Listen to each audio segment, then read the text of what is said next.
Good day, fellow Namibians, and welcome to the first episode of Namibian Inspirational Notes. On today's program, we are joined by Namibia's renowned artist, a musician, a father, a friend, a comrade, and indeed Namibia's and Africa's son of the soil. This is none other than Papa Shikongeni, who is known as Hishishi Papa. Did you know that Papa stands for Pan-African Philosophical Artist? Now, to hear more about what's behind the name and to share his inspirational story, I'm now joined by Papa Shikongeni. Thank you so much for being our very first guest on our very episode, and good afternoon. You are welcome, my sister. And also thank you for having me in your thoughts to inspire the Namibian people or the African people or the world at large. Yeah, well known as Papa Hishishi Shikongeni. Papa Shikongeni is the first name for visual art, and well known musically Hishishi Papa. And my name is Ndasunye Ishikushcha Yashikongeni. That is my true names. The others are just for art, and it's just for the world outside there. Now I'm very privileged really, and I'm very happy that you decided to talk to me and share what I have in my mind or in my heart. Yeah. Thank you very much, Papa.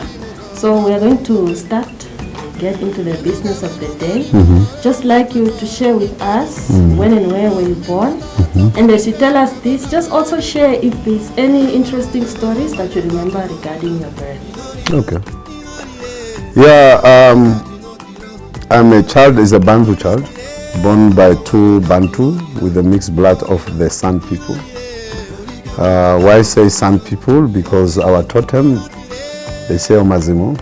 I'm Onkwankara. Onkwankara means the San people. Yeah, so my father is also a Bantu. When I say Bantu, they speak Bantu languages, Ambo people. But they call him Ovambo, Vaombo, meaning they've settled there. But they are brothers and sisters who are the Hereros, Paka Herera. So I was born in Windhoek. And the old hospital is not existing. Today they are building something of Home Affairs, that building, Kosia Kutago Road. So there was a hospital there. So I was born here, and then I was then raised up by my grandmother. So my birth was a very special birth and also a powerful birth. Yeah, so my name Dasunye came from the way of how my father denied my mother, my pregnant. That's something that I love, because then my grandmother, mother of my father, then said, Hishikushicha. I don't know what to say because the son just looked like his son. So that's why my mother was demoralized by my father's family. That's why Ndasunye came in. And Hishikushicha, then it's my grandmother. And then my father then decided to give me a Western name that I don't like, because in that time you can do nothing. It was forced to have a Western name, otherwise you will not go to school. And every mother, father, grandmother will not love not to see the Western concept that they were brought to child not to go to school. So they named me the son that was sold by his brothers, Joseph. So all my names for me is stronger, is powerful. I was denied, Joseph was denied by his brothers. So it comes to not a coincidence, but it is good for me. So I was then taken by my grandfather, Nangobe Sirasa Yamkoshi. He was working here as a city police those years, but it's municipality police. So it's the one that his wife, Meme Elizabeth Amtongwa Amshenje, is the one who went to bring my mother from the kingdom of Shepo Shanamene. My mother was in the royal house when they took her. And then she came here just to tell her history. So that's why I was born in the city. It's because my mom came here and live with my grandfather, great father, and she lives with her grandfather and the stepmother, the step-grandmother. But in our culture, we don't have that. So it was just living with her mother. Yes. Yeah. So then my grandfather then decided to take me to my totem. My totem, Umkuta, Umkwashidira. Those are the San people, Pankara. So Inokahanja. So she was Fina Yasimioni. Her name is Panduleni. So that's the grandmother who brought me up, Inokahanja. It was so interesting in Okahanja is that we live up with that bond of Africanism, of a child is raised by a village. So I was living with my grandmother of the totem. Why I say of the totem? Because it's not bloodline of my mother or my father. It was just a totem. In Africa, the totem is your family. You become one people. So I grew up there and I was blessed. She was a healer, spiritual healer. She was giving birth. She was massaging people with pregnancy. She was a prayer to pray for people when you go. So I think my blessings was also started from there to become who I am. And that was so interesting that later only when I grew up, I realized she was a healer. But she was totally what can I say, brainwashed by the Western Christianity. So she went too much into Christianity where the Somi is the Finnish people, missionaries. Yeah, but she had the power of healing people. So I grew up with the grandchildren. These are now real grandchildren because I'm from his children's children. Yeah, girls. So I was a boy between many girls. Yeah, and it's so nice that when independence came and asked my grandmother where I am, she said I was a guy who stay alone, making music, drawing at the ground, playing cars with bricks or with shoes. So I realized this is what I am up to today. I'm a very, not lonely, that's what I was born to be. Yeah, I was born in a different way, but I never want to reveal that. Yeah, I'm not born like the hate people. I was born differently.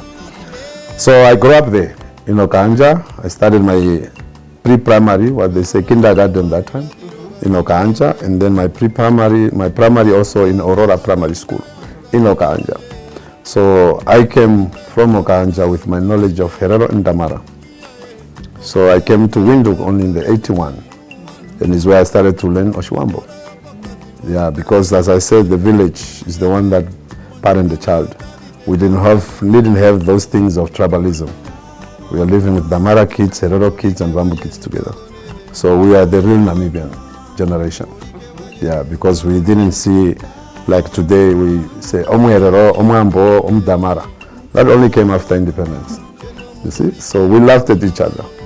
Yeah, and I stole myself, by the way, from Okanja to my mother. When my mother came to visit me with my father for the first time in 1980. So 81, then I stole myself from there. Smart as I was smaller, I had to convince the principal and my grandfather. And then I came to Windhoek to see my mother in 1981. I was 10 years old.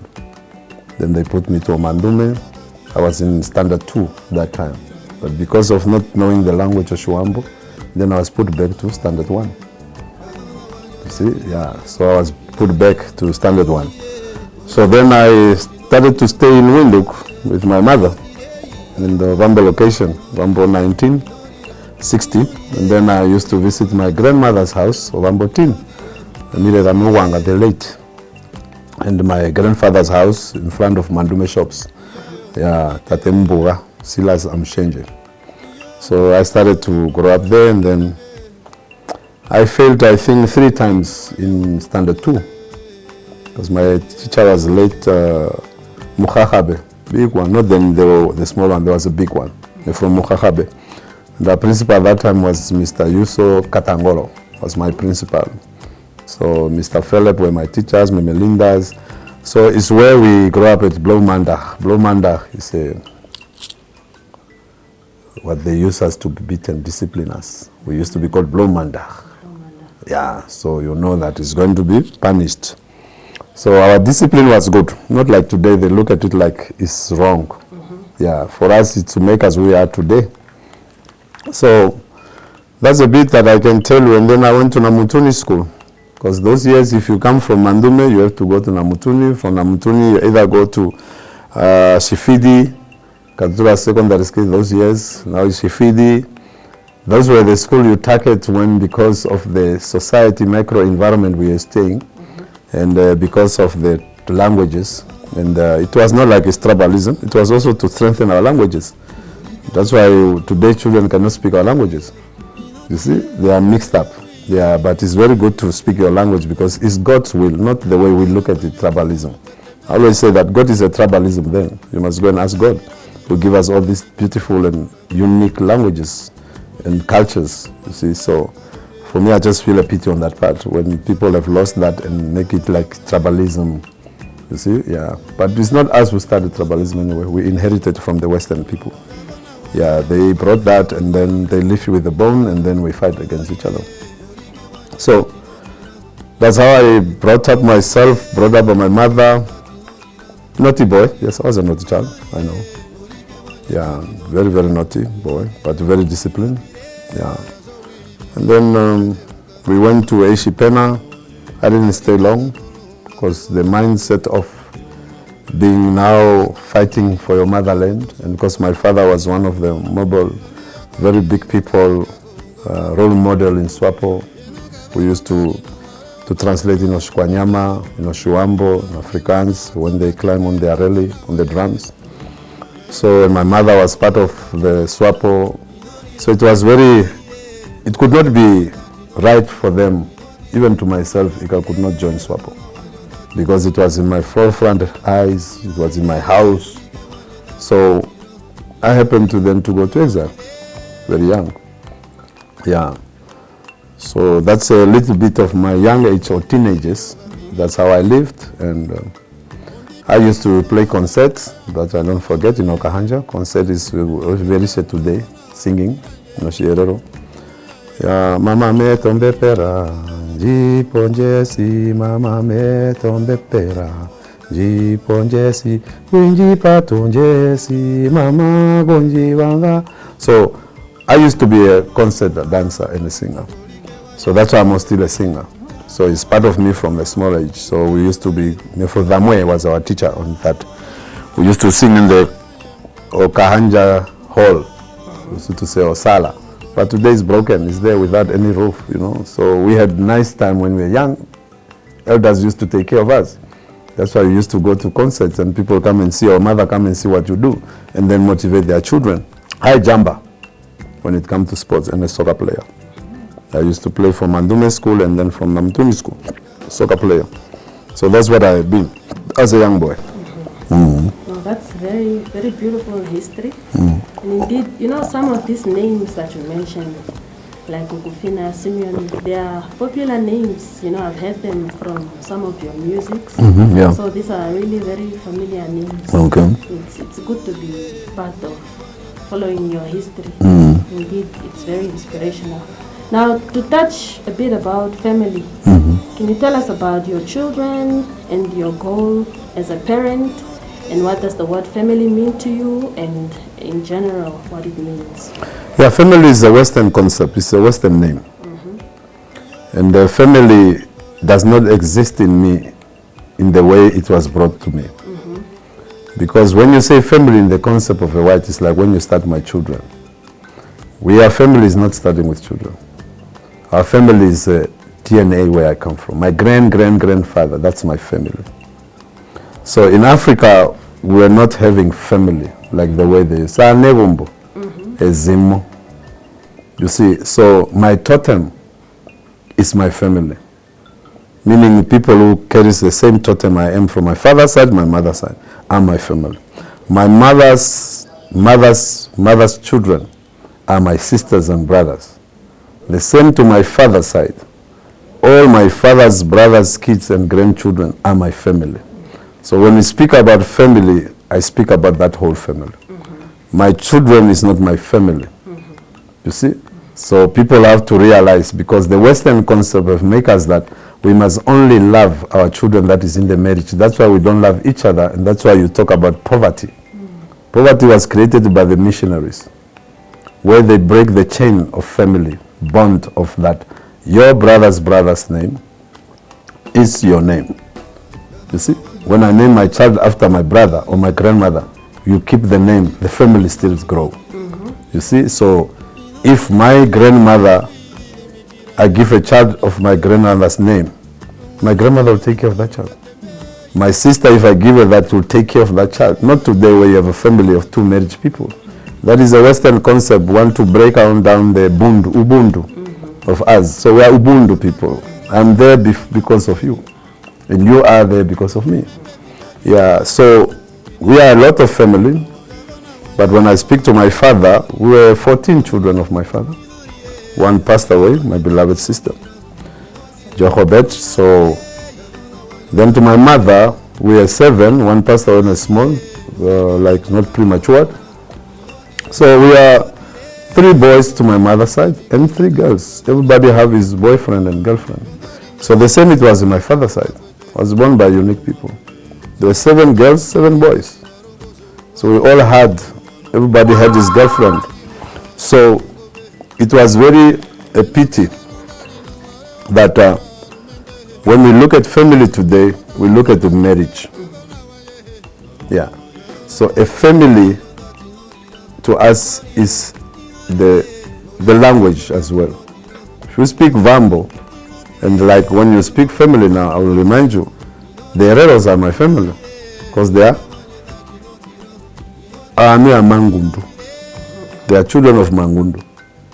So Mazai now say is not my family. So those are the things. So Hereros are also my family.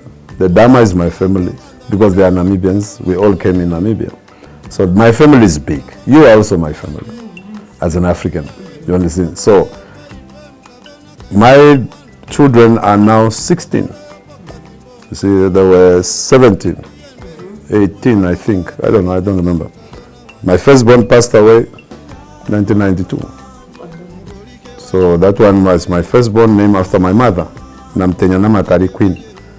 So then I replaced her with a 5th child, Namtenya again. So you see, that's why my children's names are named after my Aku Mekange, friends that grew up with me, my sisters, my mothers, my fathers, my grandpeople. So my children are named within the blood lineage and my friends' lineage.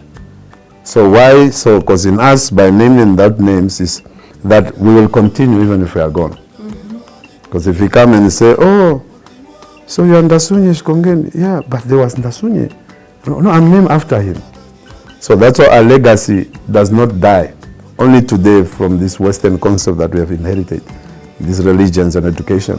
So they are dying. So you are giving them Beyonce, Johannes, what, you know, that does not have any value into your family. But because we are brainwashed and we are wished, like I was telling my boy there, by the Western people, so they make us really hate who we are. That's why we don't like our families that you were trying to tell me. 2 people, no.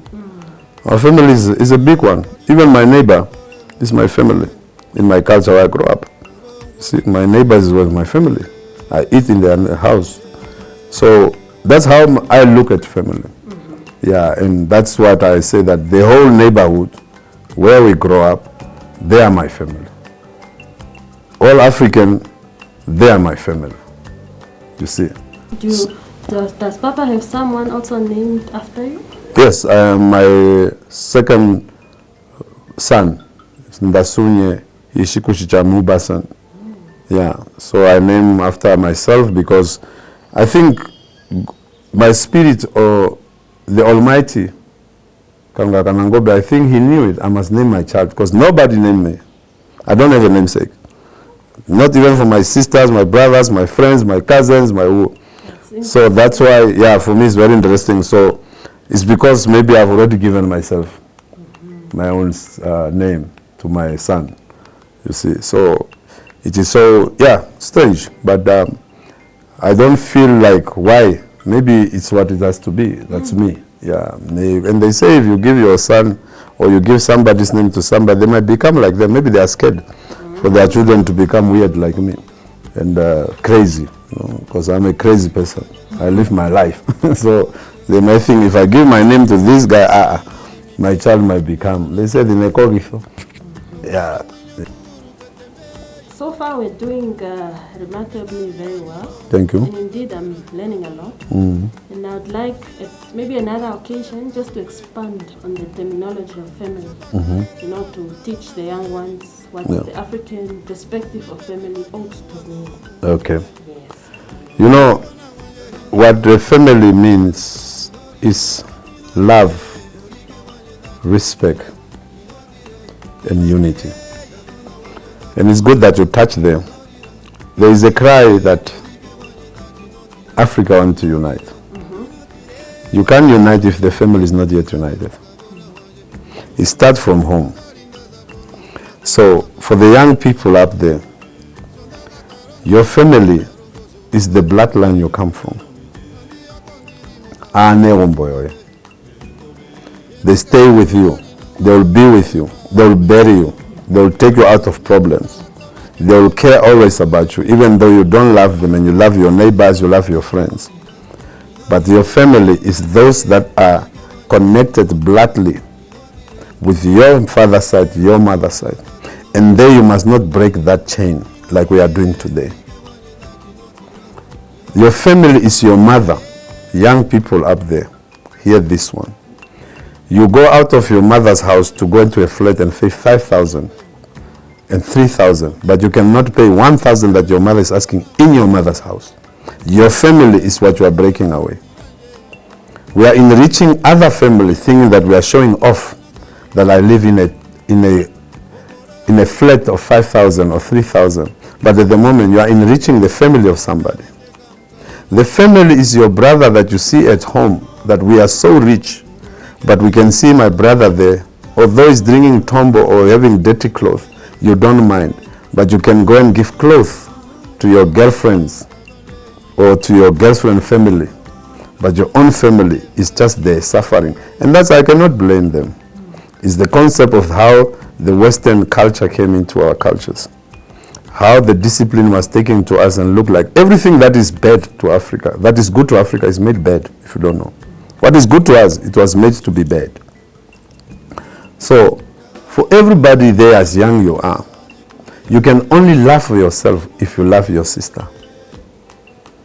If you think you love your friend or you love your husband or your wife and you don't love your sister, you don't have love to yourself. If you cannot love your mother, and mostly going to women, because they are the ones who have to make sure that the family bond is captured together. Not the Western concept that you want to be equal to men. No, you are the highest in Africa, because you are the one who prepare everything in Africa. It could be a wedding, it could be a party, it could be a funeral. You are already on that level. You see, God give you that level, and you are the one to parent your child to love the family, not the men. That's not our culture. We are there to protect our family. We are there to provide food to our family, but not to parent our family. God is not to be insulted by the today generation, where you want the men to parent a child. Do you have ever seen a male dog parenting? Or a cock, or a chicken, I want to say, or a goat? We are natural, but we have lost the nature because of Western ideologies and methodologies. So I'm just trying to emphasize that your family is you. And you is when you look at yourself in the mirror and realize where you're coming from. You came from two people. And those two people are your family, even though you ignore them. Even you don't want to love you. You choose your friend, or you choose religion, or you choose politics upon your family, and you choose money upon your family. People are wicked today. That's wrong. You see? So, that I'm talking in terms of natural to all of us, me included. Yeah. As human beings. I know I have my human feelings. I have the humanity. But I want others to realize that humanity, that it's not about the economy, religion, beliefs, and politics, and friend when it talks about family. It is about Moshuambo Omaza Moshao Shimwe. You see? So we are all breastfed by that mother. And that mother is breastfed by our grandmother.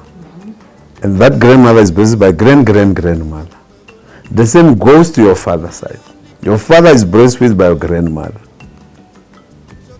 You see? So who feeds you is still a mother. And that love that the mother needs to embrace into a family is gone.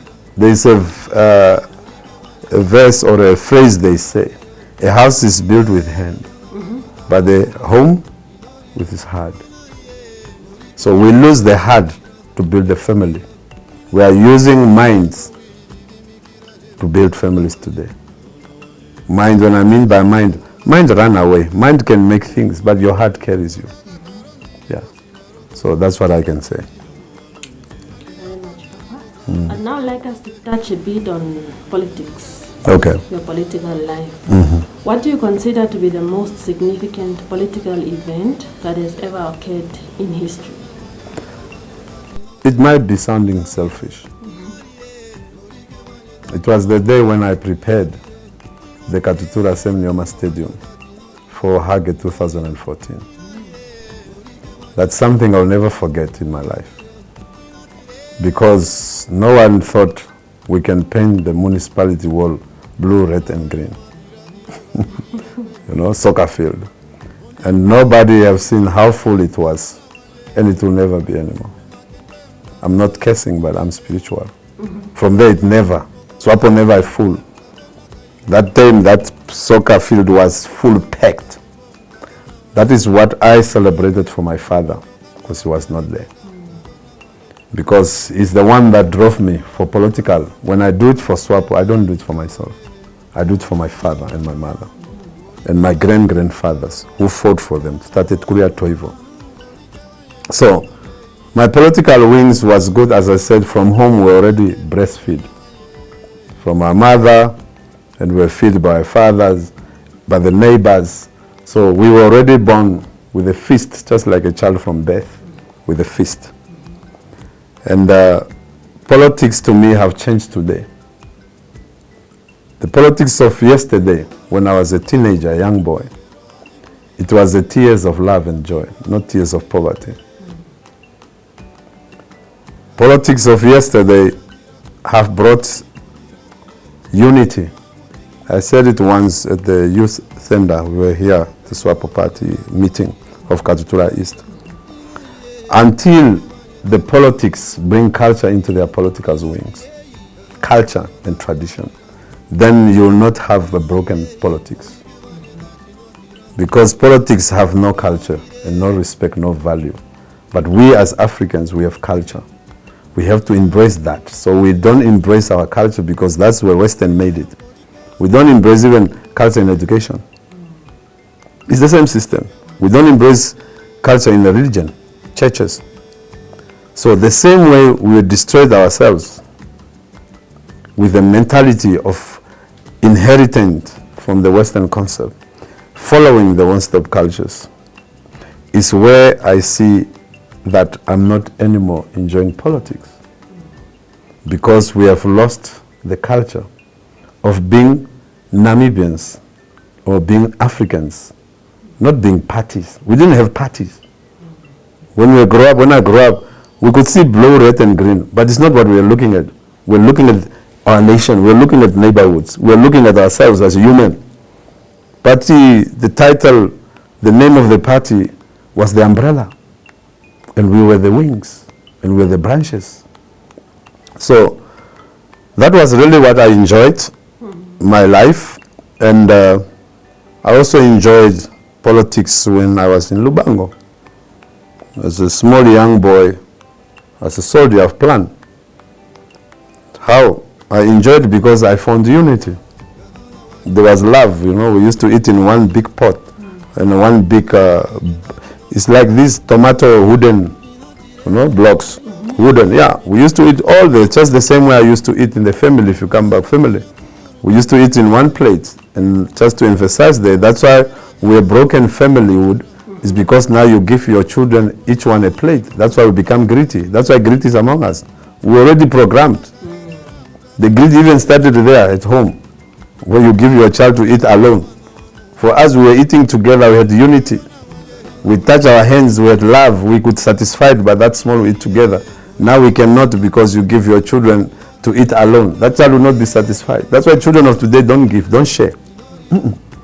We used to give. This one today will keep it like this. So it's the same with politics. We don't share. And share is unity. And unity is humanity. Because now I say we don't have humanity but manity. Money. I call it now manity. Because there's no humanity. So politics, we must be careful. Politics, in some people, if you don't see, they destroy humanity. Politics have destroyed the love. Politics have destroyed the family. because it's not ours. We just inherited. So I love to see the kind of politics I grew up with for my children. Me, I can never see it anymore. I'm done. But I like to see that kind of politics. Why are we so selfish that we don't want our children to enjoy what we enjoy? Why we don't want our children to experience the kind of politics we experienced? It's only when you let your child experience how you were brought up, the child will value where it comes from. Yeah, so to be honest is that I pray and I always pray and I wish and I always gonna wish. But I have no power than the Almighty and my ancestors. But I think also my ancestors also they are afraid and angry.